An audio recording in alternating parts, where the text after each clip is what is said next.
भूर्भुवस्वः तत्सवितुर्वरेण्यं भर्गो देवस्य धीमहि धियो यो नः प्रचोदयात्।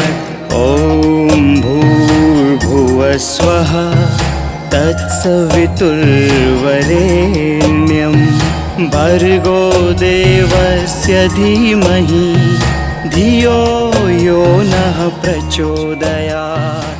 गायत्री और यज्ञ दोनों एक दूसरे से जुड़े हुए हैं। यज्ञ जो है ये तस्मात् सर्वगतम ब्रह्म नित्यम यज्ञ प्रतिष्ठितम। ये सारा ब्रह्म जो है, ब्रह्म की सत्ता है, ये यज्ञ में प्रतिष्ठित है। इसलिए यज्ञ करना हर एक ब्राह्मण के लिए, हर व्यक्ति के लिए जो अपने अंदर जीवन में ब्राह्मणत्व लाना चाहता है, उसके लिए बहुत ज़रूरी है। और यदि नित्य यज्ञ किया जाए तो बहुत अच्छा, न करें तो छोटा सा ही सही, एक बलिवैश्व यज्ञ, थोड़े से अन्न के दाने उसमें डाल के कर दें तो नित्य यज्ञ होता रहे। हमने आंदोलन चालू किया है, गृह गृह गायत्री गृह गृह यज्ञ। तो ये आंदोलन करीब करीब 2 जून को हम 1 करोड़ घरों में एक साथ करेंगे, 9 से 11 के बीच में। ये इस बार संडे को आ रही है, तो पूरा भारत, पूरा विश्व इसको करेगा। ये जो यज्ञ है, इसमें दिए गए आहुति को ये माना जाता है कि ये आहुति आप देवताओं को दे रहे हैं। यज्ञम उ देवानाम अन्न, यज्ञ देवताओं का अन्न है, देवताओं का भोजन है। और ये जो वास्तु देवता हैं, ये जो देवताओं के कुंड जो है, ये देवताओं की प्रतिमाएं हैं, तो इनके अंदर हम देते हैं। और जो भी कुछ इसको आहुति दी जाती है वो पूरी भगवान के पास जाती है। यज्ञ के अलावा किए गए सारे कर्म बंधन का कारण बनते हैं। यज्ञ अर्थात कर्मणो अन्यत्र लोको अयम कर्म बंधना। यज्ञ में के साथ किए गए कर्म मोक्ष का कारण बनते हैं। इसलिए यज्ञ नियमित रूप से करना बहुत ज़रूरी है। आज सोमवार का दिन है और हम लोग बड़े सौभाग्यशाली हैं कि आज हम मुनस्यारी के पावन तीर्थ में बैठे हैं। सामने हिमालय है, पूरा हमारा एक एक गतिविधि को देख रहा है। पूरा ऊपर सूर्य भगवान है, ऊपर से सूर्य भगवान देख रहे हैं। यहाँ पर नियमित रूप से सत्र जलते हैं और सत्रों में लोग बाग आ करके वो भी यज्ञ करते हैं, वो भी आहुति देते हैं। और हम लोग आज कुछ गिने चुने 8-10 लोग, हमारे आदरणीय पचौरी जी भाई सब यहाँ बैठे हैं। हम लोग यज्ञ कर रहे हैं। यज्ञ हमने जो किया, उस यज्ञ का एक सबसे बड़ा महत्व ये है कि इसकी जो अग्नि है वो हमको शिक्षा देती है कि ऊँचा सोचो, ऊँचा देखो, हमेशा पॉजिटिव चलो। यज्ञ की अग्नि जो है वो हमेशा सबको समा के साथ में ले लेती है। जैसे हमने जितनी सामग्री डाली सबको उसने जला दिया अपने साथ, सुगंधी चारों तरफ फैला दी। सुगंध, अपनी गुणों की सुगंधी चारों तरफ फैलाओ। और इसके अलावा भस्मीभूतम देहे शरीरम, भस्मीभूत हर एक का शरीर एक दिन होना है, ऐसे हमको भी याद रखना है हर पल, हर क्षण, हमेशा। यज्ञ एक ऐसी प्रक्रिया है जो कि हमारी भारतीय संस्कृति में हर संस्कार के साथ जोड़ी गई है। गर्भाधान संस्कार से लेकर के, पुंसवन संस्कार से लेकर के और अंत्येष्टि तक यज्ञ ही यज्ञ चलता है। इसीलिए यज्ञ को इतना महत्व दिया गया है और इसीलिए भारतीय संस्कृति बड़ी विलक्षण है, बड़ी दिव्य है और हमेशा हमारे संस्कृति में यज्ञ का महत्व रहेगा।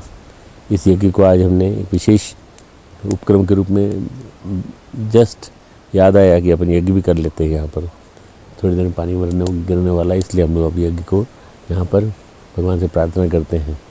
भगवान पानी कम गिराना, हमारा काम करने देना हमको। हम काम करने आए हैं, इस केंद्र को एक बड़ा केंद्र बनाने जा रहे हैं और बड़ा।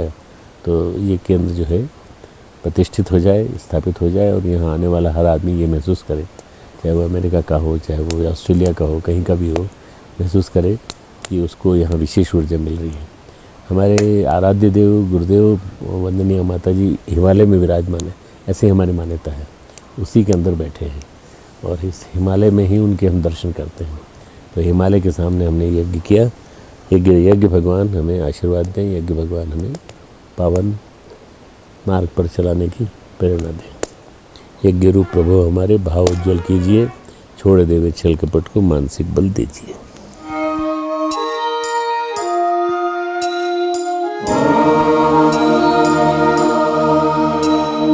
ॐ भूर्भुवस्वः तत्सवितुर्वरेण्यं भर्गो देवस्य धीमहि धियो यो नः प्रचोदयात्। ॐ भूर्भुवस्वः तत्सवितुर्वरेण्यं भर्गो देवस्य धीमहि धियो यो नः प्रचोदयात्।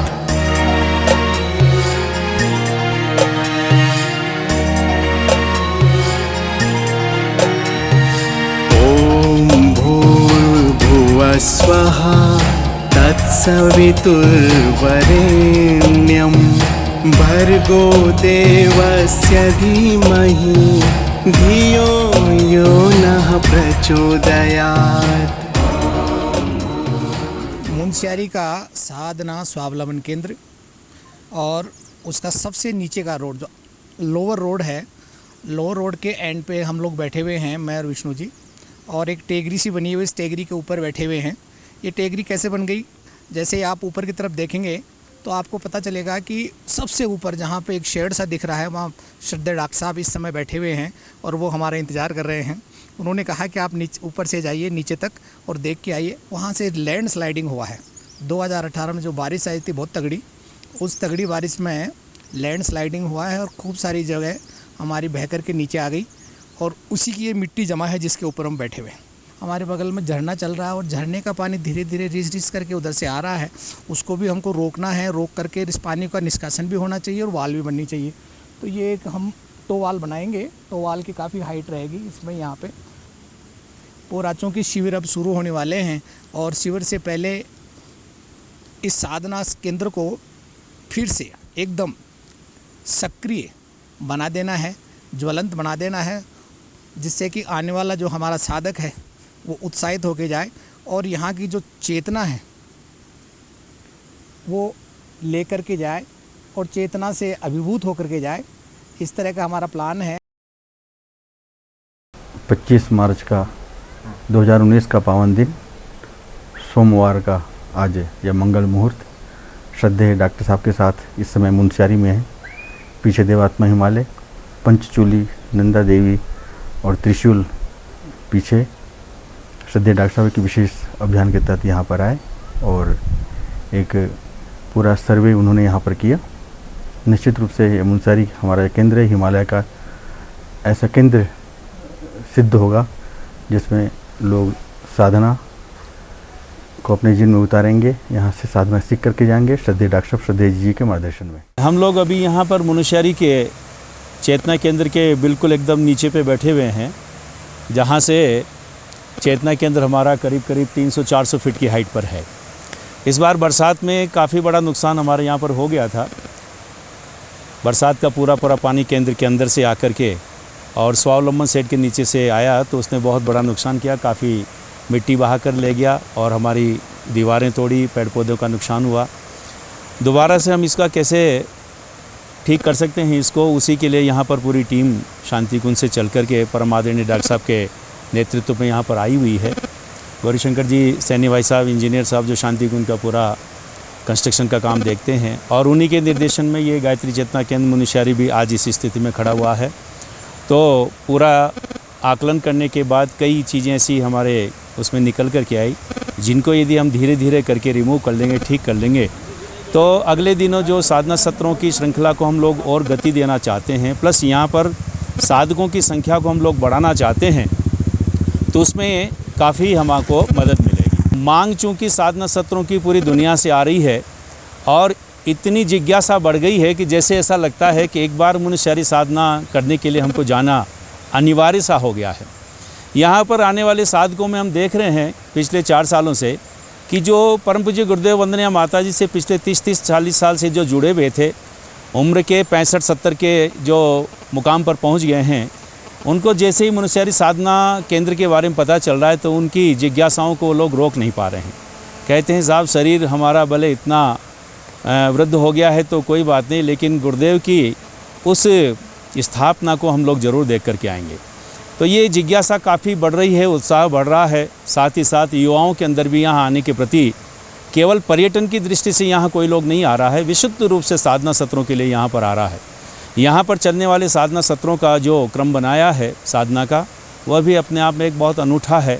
5 दिन तक यहाँ आने वाले साधक हमारे मौन रहते हैं, बातचीत नहीं करते आपस में। एक कमरे में भले 4-4 रहते हैं, लेकिन फिर भी वो लोग जो है एकदम मौन रह करके और साधना सत्र के पूरे इस डिसिप्लिन को अपनाते हैं और बड़ा ही परिवर्तन अपने जीवन में महसूस करते हैं। तो ये मांग पूरे जो साधना सत्रों की पूरी दुनिया से जो उठ रही है, आज डॉक्टर साहब का यहाँ पर आना, हमें तो लगता है उसी मांग को पूरा करने के लिए डॉक्टर साहब यहाँ पर पधारे हैं। बड़ी लंबी यात्रा करके यहाँ आए हैं, 2 दिन का पूरा सफ़र होता है और फिर भी मुनस्यारी गायत्री चेतना केंद्र के प्रति उनके हृदय में जो लगाव है, जो दुलार है और जो भाव है, उसको हम लोगों ने रास्ते भर यात्रा के दौरान अनुभव किया है। और इन हालात में भी बाई रोड चल कर के, कार में चल कर के 550 किलोमीटर की यात्रा करके यहाँ पर पहुँचना, ये सचमुच में बहुत ही अद्भुत बात है। 20-25 साल का व्यक्ति 550 किलोमीटर चलने के बाद उनकी भी हालत ख़राब हो जाती है। लेकिन डॉक्टर साहब से जब भी मुनस्यारी के बारे में चर्चा करते हैं तो डॉक्टर साहब एकदम खुश हो जाते हैं और कहते हैं नहीं यार चलेंगे, बिल्कुल चलेंगे, जल्दी ही प्रोग्राम बनाते हैं। और ये प्रोग्राम भी बहुत दिनों से प्रतीक्षित था, लेकिन परम आदरणीय डॉक्टर साहब ने 23 तारीख को कहा नहीं हम चलेंगे, और उसी क्रम को संपन्न करके कल यहाँ से हम लोग वापस लौटेंगे। धन्यवाद।